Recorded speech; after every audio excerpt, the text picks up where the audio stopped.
Eh bien, bonjour et bienvenue dans cet atelier de l'intranet à la Digital Workplace, tout en conciliant l'expérience utilisateur et la sobriété numérique.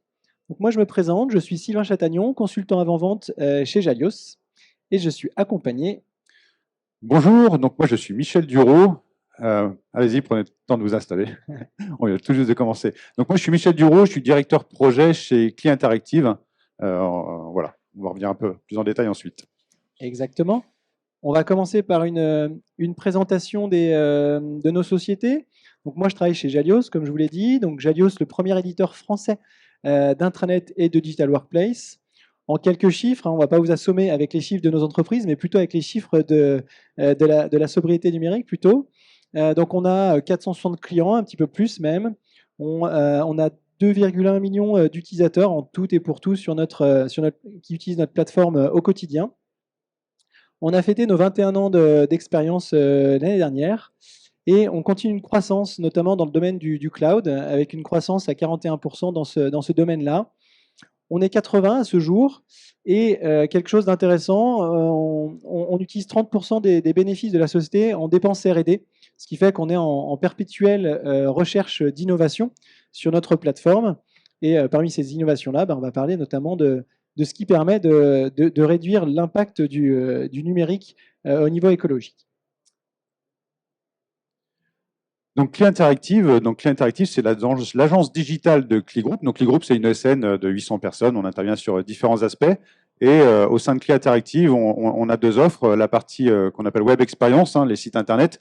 Donc vous connaissez très certainement Amélie.fr, Santé.fr, mais on travaille également pour Paris 2024, la FM Téléthon. Et on a également une offre Digital Workplace avec notre partenaire historique Jalos, pour qui on travaille depuis plus de 20 ans.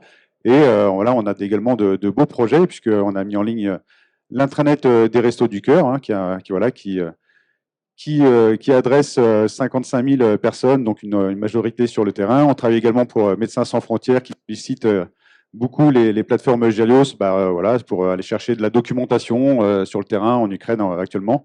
Et domaine un peu moins associatif et humanitaire, Crédit Agricole, voilà, pour montrer que la solution Jalios s'applique vraiment à tous les cas et tous les usages. Et donc l'interactive, voilà, c'est toute cette offre autour de ces solutions techniques. Et on investit aussi pas mal sur l'expérience personnalisée à 360, la data et des sujets qui sont très d'actualité en ce moment. Effectivement, le numérique responsable, on va vous en parler aujourd'hui, et surtout la cybersécurité, la protection des données contre les attaques. En ce moment, c'est un sujet qui est d'actualité. Merci Michel. Du coup, je vais te laisser passer à l'introduction de ce sujet. Oui, tout à fait. Alors, de quoi va-t-on parler aujourd'hui? Donc, on parle d'expérience utilisateur. Donc, l'expérience utilisateur, c'est le confort des utilisateurs au quotidien dans leur entreprise par rapport à leur environnement de travail, mais aussi par rapport aux outils qu'on leur propose. Et on va parler de numérique responsable, donc de sobriété numérique, d'environnement, de ce qui est bon pour notre planète. Et quoi mieux pour illustrer ces deux axes et vous montrer aujourd'hui l'importance de travailler sur ces deux aspects, quoi mieux que les chiffres pour en parler. Donc 91% des salariés voient une corrélation directe entre le bien-être au travail et le bonheur personnel. Voilà, c'est important d'être bien à son travail, mais pour être aussi bien chez soi et réciproquement. Et 81% des salariés, donc c'est vraiment beaucoup, estiment que c'est un enjeu prioritaire pour les entreprises que le bien-être au travail. Voilà, c'est vraiment devenu une vraie exigence, on le constate au quotidien sur les attentes des collaborateurs, sur le recrutement, etc. Et la sobriété numérique, l'impact du numérique sur les émissions de gaz à effet de serre, donc c'est 4%. Donc on peut se dire qu'on peut penser que 4%, c'est pas beaucoup, mais c'est quand même plus que l'aviation civile et c'est quasiment équivalent à toute la flotte mondiale de camions. Donc déjà, c'est très important et surtout ce qui nous fait dire que c'est vraiment urgent d'agir, c'est que si on ne fait rien, ces 4% vont doubler d'ici 2025. Donc voilà, il est urgent d'agir sur ces deux aspects et ce dont on va vous parler aujourd'hui, c'est comment agir sur les deux, comment on peut concilier ces deux volets au sein d'une digital workplace. Voilà, travailler sur les deux aspects, donc voilà, c'est expérience utilisateur et sobriété numérique qui vont si bien ensemble, puisque effectivement, on va vous permettre de vous rendre compte que quand on agit sur l'un, souvent on agit sur l'autre. On reviendra plus en détail, mais voilà des exemples un peu concrets pour améliorer l'expérience utilisateur et donc on va dire le pilier sociétal du RSE, c'est d'adapter les outils aux besoins, donc quelque chose d'important, de permettre l'accessibilité à tous, d'automatiser tout ce qui peut l'être, de limiter les sollicitations et de simplifier les usages et donc les interfaces. Et tout ça, donc, pour agir sur l'environnement, bah, c'est réduire les interfaces. Hein. Moins on a d'interfaces, moins on sollicite les serveurs, moins on consomme, etc. Planifier les programmes et réduire la durée de rétention des données. Donc, ça agit directement sur les stockages des serveurs. Donc, c'est moins d'énergie. Et on va voir que tout ça interagit directement. On a mis un peu de côté le pilier économique, même si forcément, ça a des impacts. Hein. C'est important pour une entreprise. Voilà, vous stockez moins de serveurs, vous sollicitez moins la bande passante. Forcément, il y aura des impacts économiques.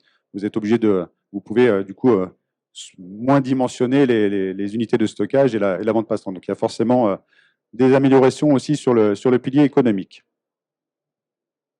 Merci Michel. Et bien du coup, maintenant que tu as introduit ce sujet, on va passer aux bonnes pratiques, c'est-à-dire qu'à l'utilisation au quotidien, qu'est-ce qu'on peut faire pour avoir des solutions qui sont numériquement plus responsables. Et je vais vous expliquer un petit peu ici comment la Digital Workplace peut contribuer dans cet objectif-là. Donc, lorsqu'on parle de numérique responsable et du Digital Workplace, en fait, on cherche à réduire l'impact et l'utilisation un petit peu énergivore des services numériques pour faire en sorte d'avoir un numérique plus responsable. Parmi les éléments sur lesquels on peut jouer, hein, il y a tout ce qu'on va retrouver dans le monde de la Digital Workplace, avec notamment la partie gestion de l'information. On rentrera dans les détails qui font que on va pouvoir fournir la bonne information à la bonne personne au bon moment, ce qui va potentiellement lui éviter d'avoir à faire des recherches, par exemple, qui sont énergivores. C'est ce que j'écris ici, hein, la fédération de contenu, c'est-à-dire qu'on va essayer de profiler tout ce qui est informationnel pour venir donner la bonne information à la bonne personne, aider les utilisateurs au quotidien à utiliser des outils numériques qui évitent d'utiliser des outils qui sont bien moins bien taillés pour leur utilisation. Hein. Je pense par exemple, on va parler des mails, et puis la réduction de mails, et avoir des solutions qui sont globalement plus collaboratives de manière très simple et très fluide, comme l'a dit Michel tout à l'heure, pour éviter d'avoir des clics supplémentaires, d'avoir des appels serveurs superflus.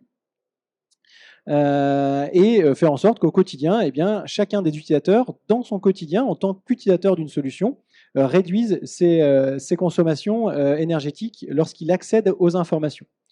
Là, ici, je vous parle du RGESN, hein, qui est le référentiel général d'éco-conception des services numériques. C'est un référentiel vers lequel tous les acteurs du numérique, de toute façon, vont devoir se conformer. Hein. Et dans le référentiel général, c'est ça ce qu'il y a d'intéressant, c'est qu'on va retrouver toute la chaîne du numérique responsable. Cette chaîne, elle commence à partir du moment où on développe un service numérique jusqu'à, comme je vous le disais, lorsqu'on consomme de l'information. Et entre ces deux étapes, il y a tout un ensemble de contributeurs de ces services-là. Hein. Je pense notamment aux concepteurs ou à l'administrateur des solutions. L'administrateur d'une solution, par exemple, va faire en sorte de peut-être réduire l'espace de stockage qui est disponible dans un espace, par exemple. Et puis ici, je parle de contributeurs, puisque lorsqu'on va contribuer sur la plateforme, on va essayer de réduire au maximum les consommations. Hein. On va parler un petit peu, par exemple, de tout ce qui est médias, avec les images, les vidéos.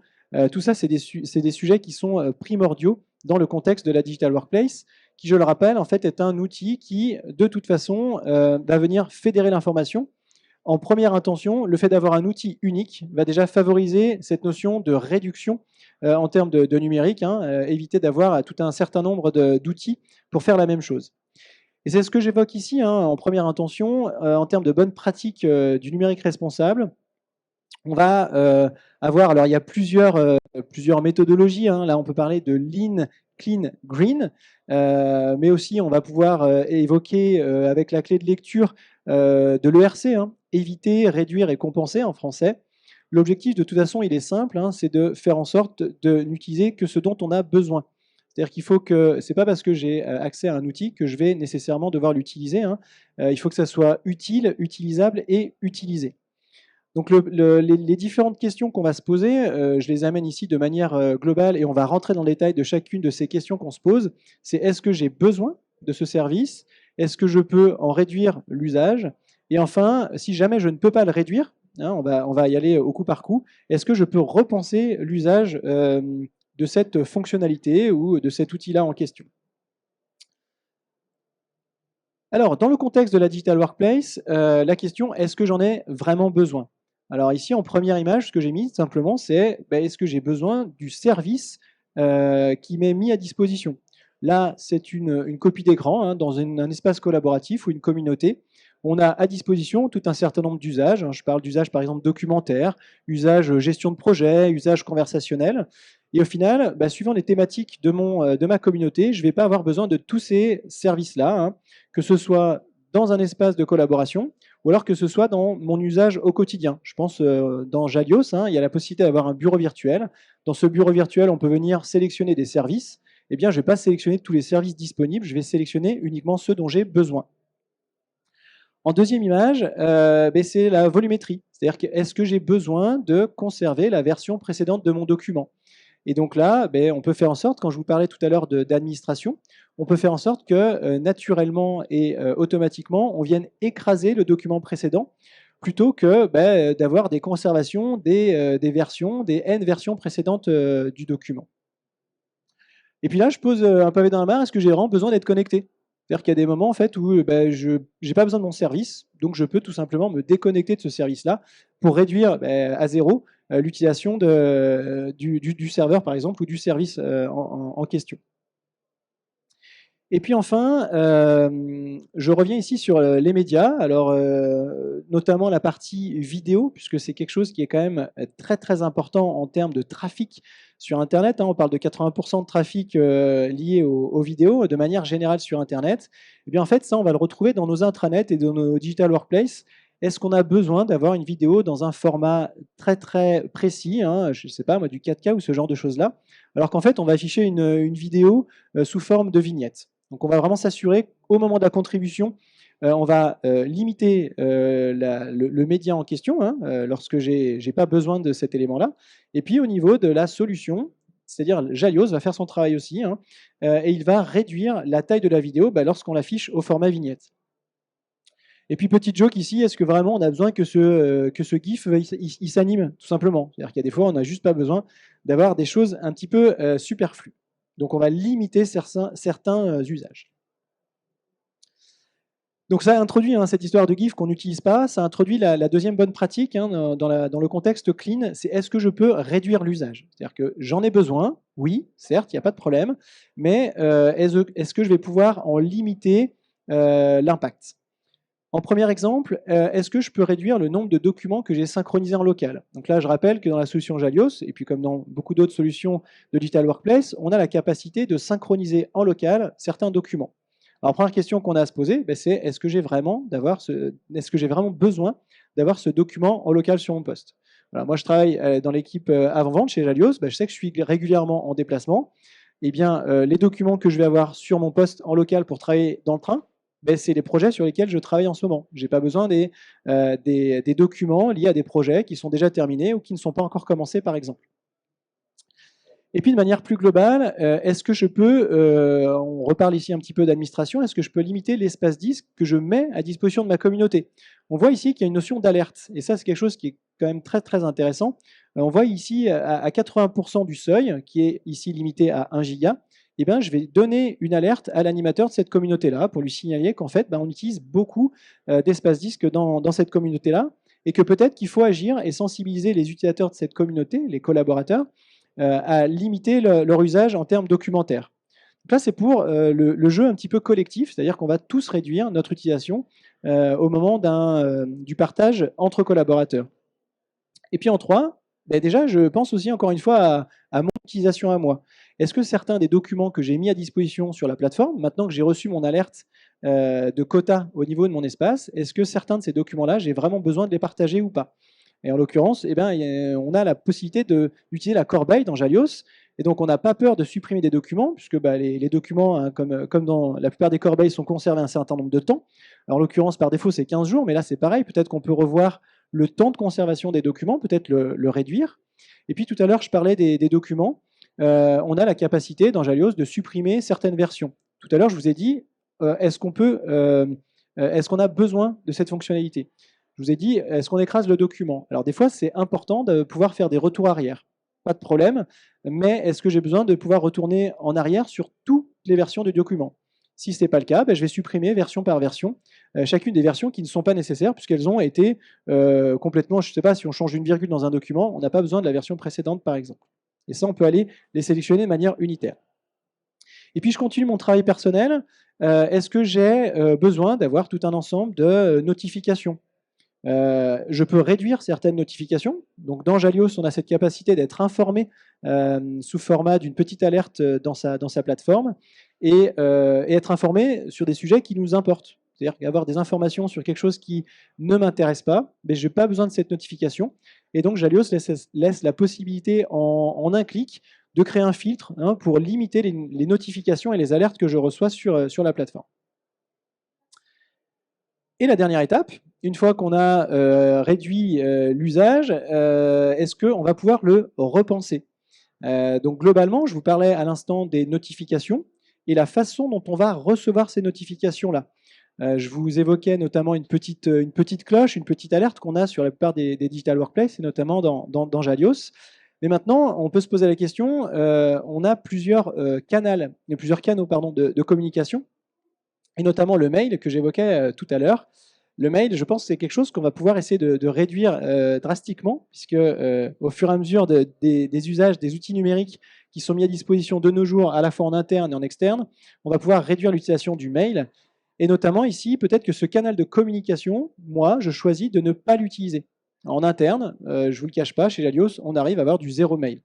Avec mes clients qui ont un espace de collaboration, j'ai zéro mail avec mes clients également. Et puis Jalios continue de faire son travail. En petit 2, ici, on voit qu'on va pouvoir faire expirer les mails avec l'idée du zéro carbone mail, qui est une idée très simple, c'est d'expirer automatiquement les mails en leur donnant une date d'expiration. Tout ce qui est notification, par exemple, de quelque chose qui va se passer demain, j'en ai pas besoin après-demain. Donc automatiquement, on va expirer ce mail-là et on va le supprimer de la boîte mail. Enfin, on va aussi évoquer la façon dont on va accéder à l'information. En introduction, je vous ai évoqué le fait de pouvoir donner la bonne information à la bonne personne. Mais en fait, ces principes-là existent aussi en mode lecture. C'est-à-dire que là, je vais accéder à l'information, à un document. Peut-être que je vais l'ajouter dans mes favoris pour éviter d'avoir à le rechercher. Ou alors, je vais passer par ma navigation récente, puisqu'il y a des documents auxquels j'accède très régulièrement. Et donc, on a une petite sidebar dans Jalios, une barre de côté qui permet d'accéder très facilement et très directement, on évite les clics, comme le disait Michel tout à l'heure, à un document ou une publication à laquelle on accède régulièrement. Ici, j'ai mis en dessous quand même une petite convention de nommage qu'on utilise chez Jalios et qu'on recommande à nos clients. La convention de nommage permet de retrouver un document dans une recherche immédiate qui est très rapide plutôt que de passer par une recherche, on va dire, plein texte, qui va faire des recherches un petit peu plus complexes. Et je continue, je sais que le temps passe, Michel, mais j'ai bientôt fini.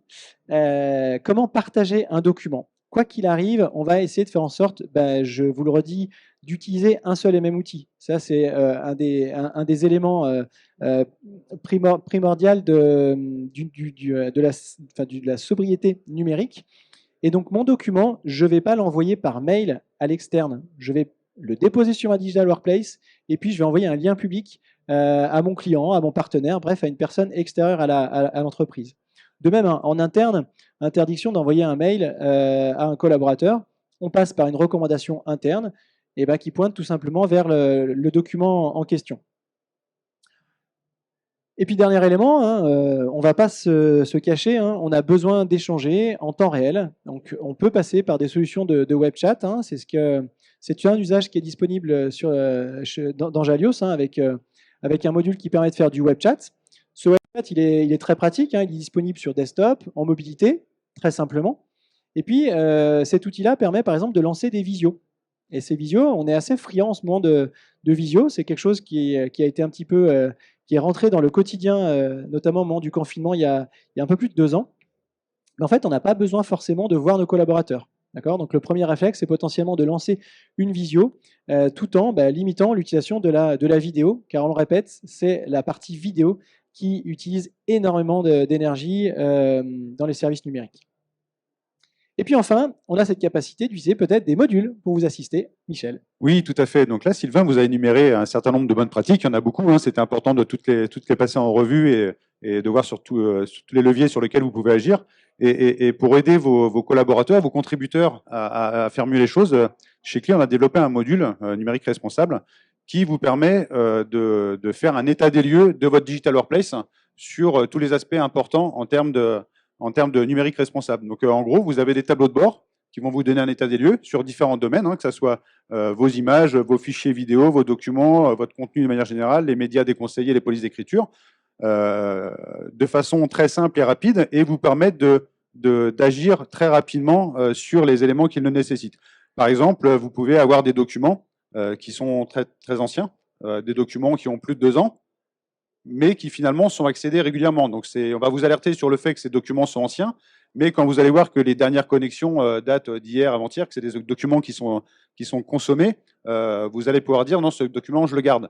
Par contre, si vous avez un document qui a 2 ans et que vous voyez que le dernier accès à ce document, c'est il y a 1 an et demi, il faudra sérieusement se poser la question, est-ce que c'est vraiment nécessaire de le conserver sur les serveurs, d'utiliser de la place, d'utiliser de l'électricité, du stockage, du backup, etc. On fait la même chose pour les images. Les images, la plus mauvaise des pratiques, c'est de mettre des images haute def juste pour l'afficher en vignette. Donc, on vous fait un petit état des lieux rapide. Hein. Donc là, c'est une capture d'écran parmi tant d'autres, mais voilà, vous voyez clairement que dès que c'est en rouge, c'est que c'est pas bon, quoi. Ça vous permet de vraiment faire un état des lieux sur comment mettre en œuvre, enfin déjà vous alerter sur ce qui est les bonnes pratiques qui ne sont pas respectées, et surtout, ça va vous sensibiliser et vous donner de l'information sur comment résoudre ces problèmes pour que votre digital workplace soit plus numérique responsable. Et pour favoriser l'adoption à cette démarche plus numérique responsable, on a ajouté un petit peu de gamification. Alors, l'idée, c'est de motiver vos contributeurs à avoir cette démarche et à ce que ces bonnes pratiques deviennent leur nouvelle règle, quoi. Donc voilà, on peut attribuer des points pour faire que toutes ces actions soient récompensées d'une manière ou d'une autre. Mais voilà, je ne rentre pas trop dans les détails puisque je sais que Sylvain a prévu de vous parler de cette gamification. On a parlé bonnes pratiques. Un autre aspect qui est important et pour l'humain et pour l'environnement, c'est la simplification des usages. Donc, je vous propose de vous en parler un petit peu. Alors, pourquoi? Parce que c'est profitable, comme je vous le disais, à l'humain et à l'environnement, et ça se fait simplement, et bien souvent, effectivement, chacune des actions a un impact direct sur l'autre.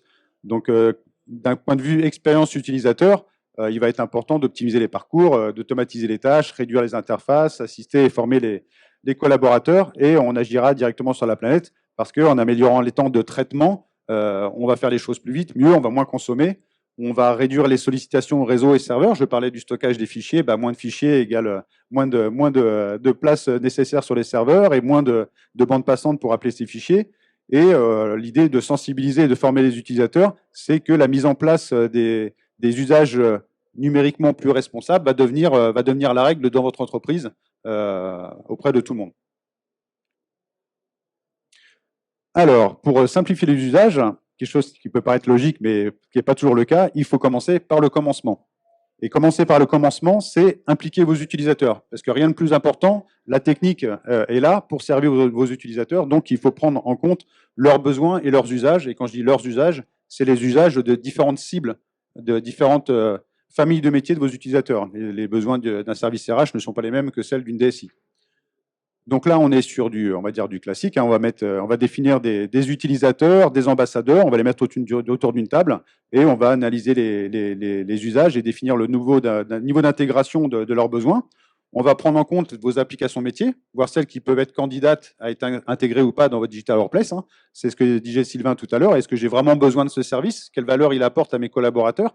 Donc ça va faire partir tout ça. Et une fois que vous allez avoir recueilli tous les besoins, défini tous les usages, les parcours, etc., et les applications, il va être important, donc c'est ce qui sort, enfin c'est ce qui vient en plus on va dire d'un cadrage classique, c'est de mesurer l'impact numérique de ces choix. Et comment on peut faire ça? Tout simplement en indiquant un éco-score à chacune de ces demandes. L'éco-score, ça va être, il doit reprendre justement est-ce que j'en ai vraiment besoin ou pas, l'impact financier, l'impact planning et l'impact environnemental.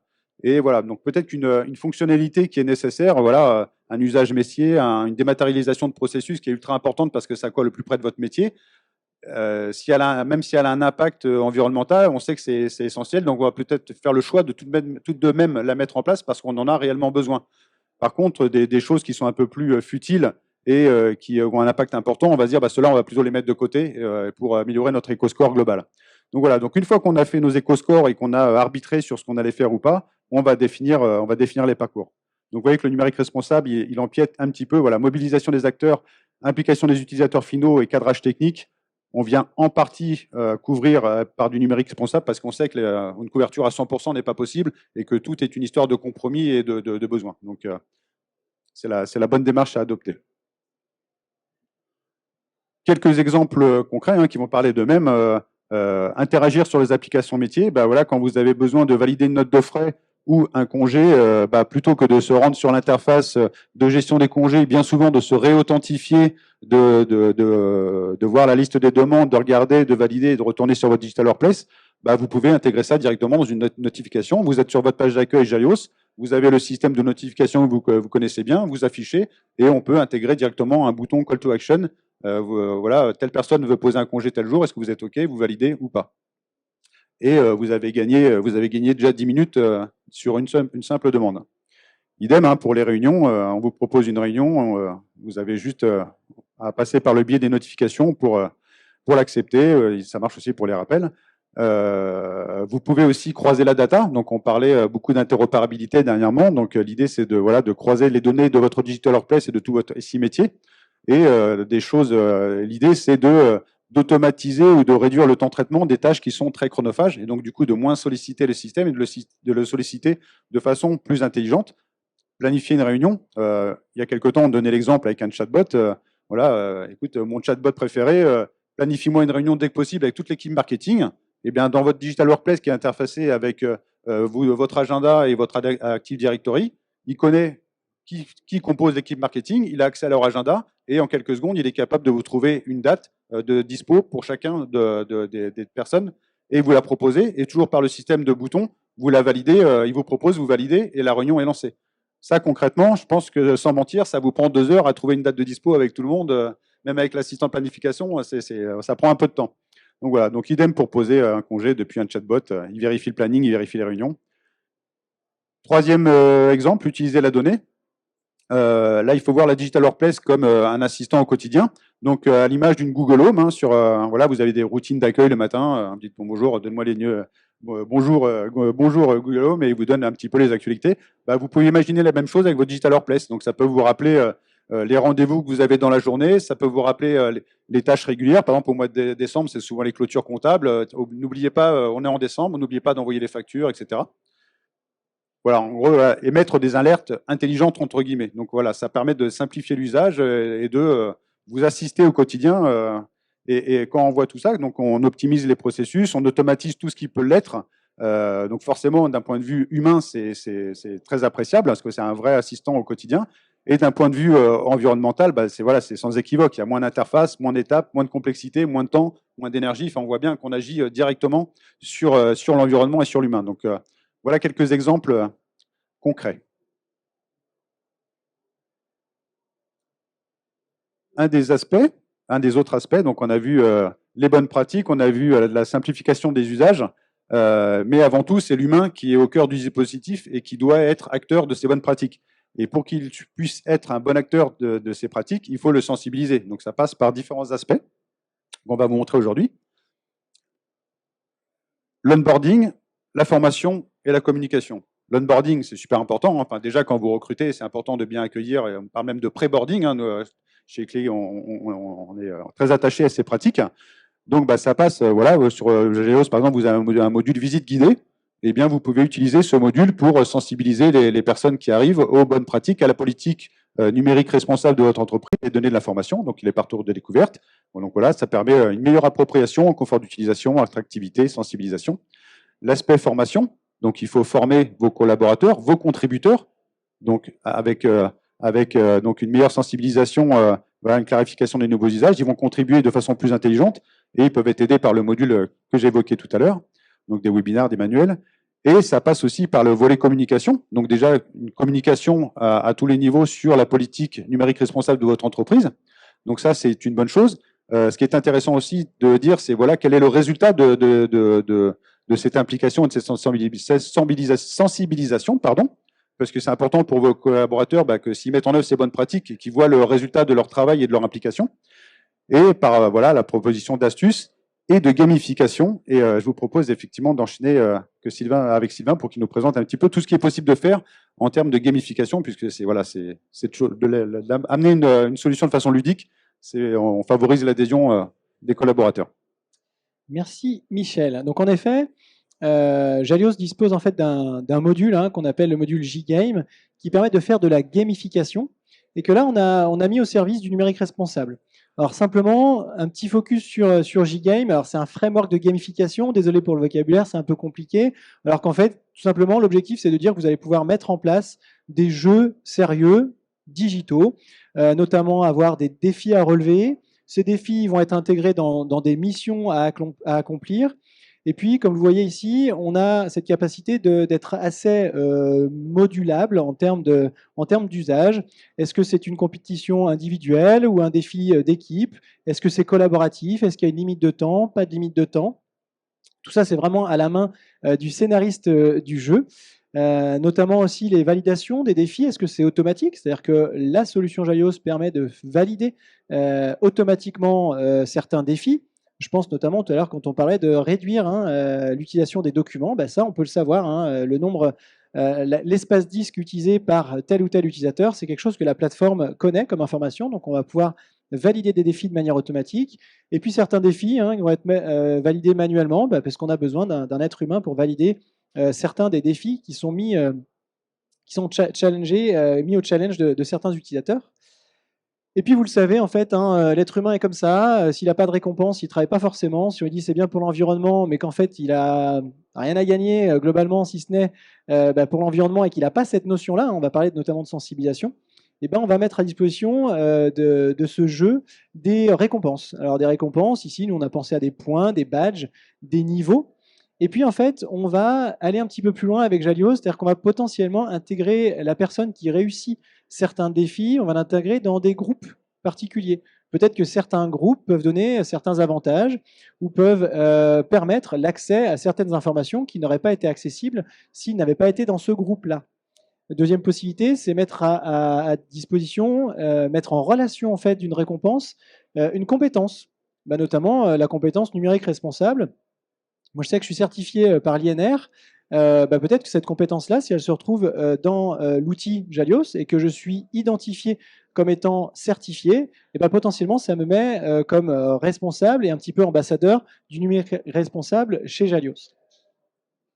Et puis, quoi qu'il en soit, on va donner des feedbacks aux participants parce que c'est important de les tenir informés de leur réussite, de leur progression. C'est-à-dire qu'on sait, si jamais on a beaucoup travaillé et qu'on atteint les 80%, on est content. Si on a beaucoup travaillé et qu'on atteint les 10%, c'est un petit peu réducteur. En tout cas, c'est important de donner de l'information à chacun des participants.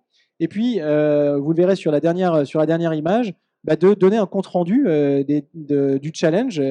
Parce que l'objectif, là, on parle de jeu, mais l'objectif, c'est numérique responsable. Donc justement, je vous donne un petit peu, ça c'est quelque chose qu'on a fait en interne. On a fait la Cyber Cleanup Week l'année dernière.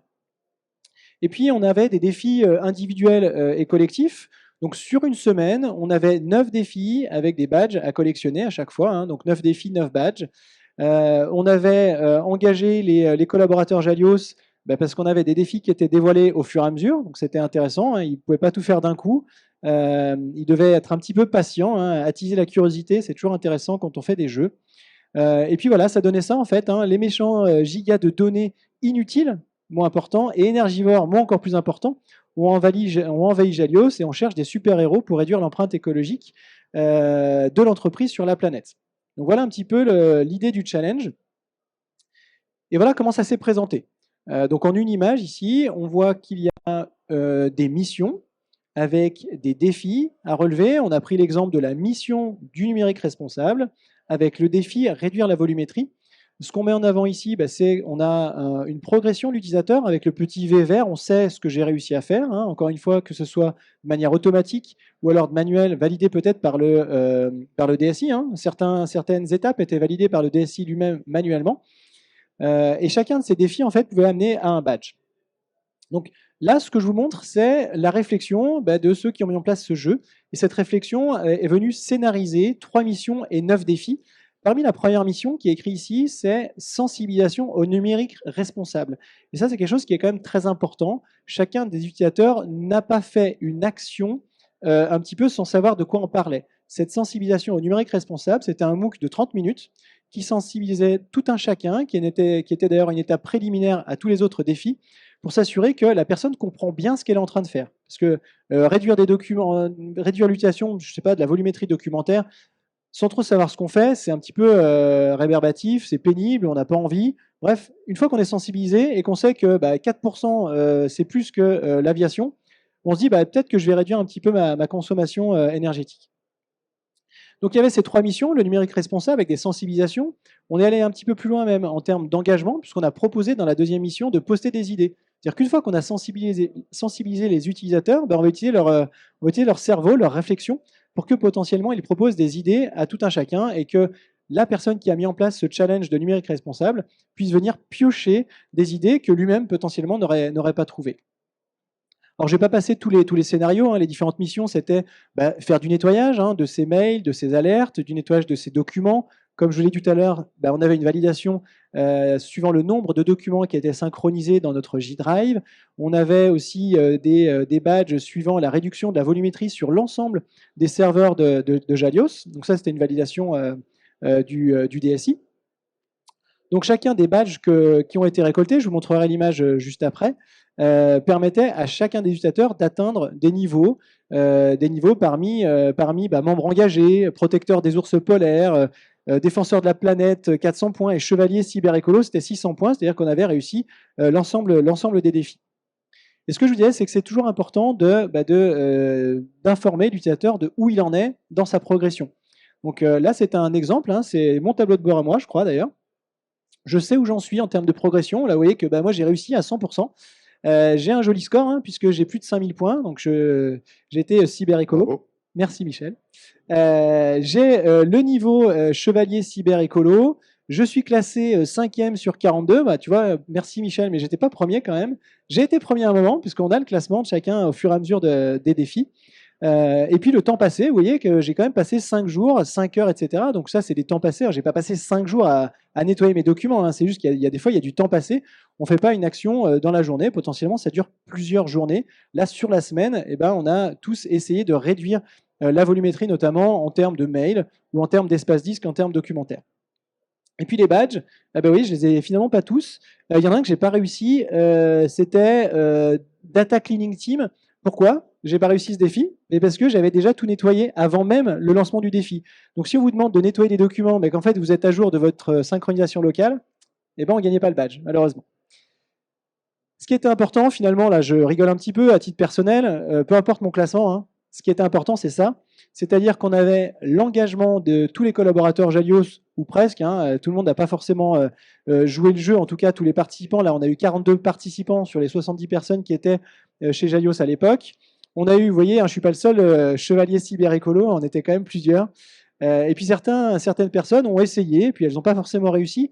Et ça, c'est pas forcément de leur faute, c'est aussi parce que peut-être qu'elles étaient trop occupées à ce moment-là sur, je sais pas, sur des réponses à appel d'offres, par exemple, pour nos commerciaux ou l'équipe avant-vente. Le métier, en fait, le quotidien ne s'efface pas. Par contre, je pense qu'il y a d'intéressant, c'est la sensibilisation au numérique responsable que, ici, la plupart des collaborateurs à Jalios ont fait. Et l'impact positif, je ne vais pas rentrer dans les chiffres, mais en gros, on a réussi à nettoyer un certain nombre de gigas, un certain nombre de mails, ce qui est quand même assez énorme. Et puis, on a supprimé des synchros locales, vous voyez, 1000 documents à peu près qui ne sont plus synchronisés.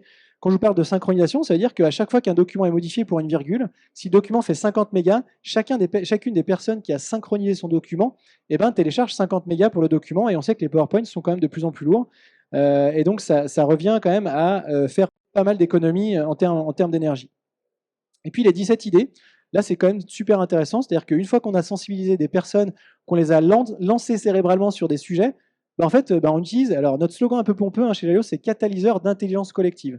Là, c'est vraiment ce qu'on a fait. On a sensibilisé des gens, on a posé une graine et on est venu récupérer ce qui en est sorti.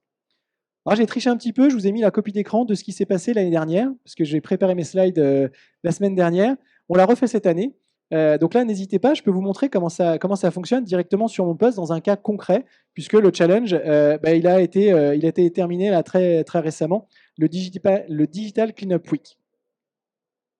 Et je te laisse la main, Michel, pour nos engagements Oui, communs. tout à fait. Bah, en fait, donc là, on a passé en revue un petit peu tous les cas d'usage, tous les leviers, tous les sujets sur lesquels on pouvait agir. Et je sais ce que vous vous dites, hein, ils sont bien gentils, Jalios et Cli, mais ils nous font le coup de. On sait bien que les cordonniers, c'est souvent les plus mal chaussés, et ils nous donnent la leçon là, mais qu'est-ce qui en est pour eux, quoi? Et ben en fait, on est vraiment très attachés à ces engagements, et que ça soit Jalios ou Cli Group, voilà, on est signataire des principales chartes et on a obtenu les différents labels. Voilà, on a vraiment des équipes dédiées sur les aspects RSE de l'entreprise, donc qui agissent sur le volet sociétal, environnemental et économique. Et voilà, on est très engagé et signataire des principales chartes. Voilà, donc ce qu'on vous dit de faire, on se l'applique à nous-mêmes et on essaie de prêcher la bonne parole également. Voilà, donc on vous remercie pour votre attention. Et déjà, si vous avez des questions, n'hésitez pas à nous les poser maintenant. Sachez également qu'il y aura une présentation là à 13h30 du module numérique responsable de CLI à notre stand, au stand Jalios. Et quoi qu'il en soit, on est disponible pour vous à nos stands respectifs. Voilà, on pourra vous montrer un petit peu plus concrètement les cas d'usage et vraiment les différents écrans que propose ce module et comment il peut accompagner vos contributeurs au quotidien à mieux contribuer sur vos plateformes. Merci à tous. Et effectivement, on reste disponible. Alors, on pour prend vos des questions. Allez-y, madame. Bonjour, Juliette Pelletier, je travaille chez Orange. Vous avez, me semble-t-il, suggéré d'avoir des seuils d'alerte pour limiter les quotas. Est-ce que vous êtes aussi vous suggérez qu'on soit un peu plus directif et qu'on limite vraiment les quotas, puisque d'avoir en plus des seuils d'alerte? C'est-à-dire que typiquement, les solutions sur lesquelles on est sont des solutions qui sont extrêmement généreuses, inutilement généreuses. Et donc, voilà, on réfléchit à limiter finalement les espaces de stockage proposés. Est-ce que vous pensez que dans le mindset actuel, vu des utilisateurs, c'est une bonne idée d'arriver en entreprise un peu directive, ou au contraire, il vaut mieux être simplement dans la suggestion, la proposition, le seuil d'alerte? Vous voyez, c'est pas exactement la même façon de faire. Moi, je vais vous répondre. Alors simplement, ici, nous, on a un seuil d'alerte, par exemple, sur les espaces collaboratifs. Comme je l'ai dit, on peut avoir un paramétrage par défaut. Là, je parle d'administration, c'est-à-dire que pour tout le monde, c'est la même chose, alors qu'on sait clairement que les utilisations, si on parle de bibliothèque, de médias, on ne va pas lui laisser 1 giga parce qu'il y a des vidéos marketing, il y a des images qui ont une grande définition, mais c'est normal parce que c'est leur métier. Et pour autant, il y a des espaces qui vont avoir besoin de quelques mégas parce qu'ils ne partagent que des pages wiki. Je donne un exemple. En fait, on va pouvoir adapter ça à chacun des espaces. Chacun des animateurs de communauté va pouvoir adapter la taille mise à disposition. Et maintenant, pour répondre à votre question, les alertes, c'est écrit en gros, en rouge, alerte espace disque, c'est pas joli. Rien que le fait que ce soit pas joli, je vous le dis tout de suite, des animateurs de communauté, ils veulent animer leur communauté. S'il y a un truc en rouge dès que quelqu'un arrive, je pense que déjà on a fait le job. Et du coup, on n'a pas besoin d'être dans. Au bout d'un moment, de toute façon, on va empêcher l'upload de documents dans l'espace en question. On va l'empêcher quand on atteint les 100%. Mais l'alerte, elle arrive à 80%. Entre 80 et 100%, quand on a 1 giga, il faut quand même déposer quelques documents. Et le gros bouton en rouge là-haut, il n'est pas très joli. Et donc, il est très rare qu'en fait, une fois qu'on atteint le seuil, soit on fait du vide, soit, malheureusement, c'est nécessaire au niveau métier. Et dans ce cas-là, on augmente le seuil. Mais nous, notre proposition, c'est déjà de commencer bas et puis d'augmenter au fur et à mesure. Vous avez raison, hein, je pense qu'on donne trop, on donne trop de volume aux utilisateurs alors qu'ils ne les utilisent pas. Heureusement, sachez-le, en termes d'infrastructures, maintenant, les infrastructures, c'est pas Orange que je vais apprendre ça, mais les infrastructures numériques, elles s'adaptent. C'est-à-dire que même si on dit à quelqu'un qu'il va avoir 1 giga d'espace disque, c'est pas pour autant qu'il a l'espace disque en question maintenant. On lui met au fur et à mesure cet espace disque à disposition. Michel, tu as quelque chose à rajouter? Pour compléter les propos de Sylvain, en fait, c'est un peu comme avec les enfants. C'est-à-dire que si on leur interdit juste de faire quelque chose, ça ne sert à rien. Et nous, on pense que le vrai levier, c'est la sensibilisation. Voilà, donc ça passe déjà par l'alerte. Donc on sensibilise l'utilisateur. Donc c'est l'alerte, mais pas que. Hein, c'est un petit peu tout ce qu'on a décrit ici. C'est que si on lui interdit, ça va pas être utile. Par contre, si on lui explique pourquoi c'est limité, ça va mieux rentrer et il va mieux adhérer à cette pratique. Donc voilà, ce sont des grands enfants de nos collaborateurs. Est-ce que vous avez d'autres questions? Eh bien, merci beaucoup.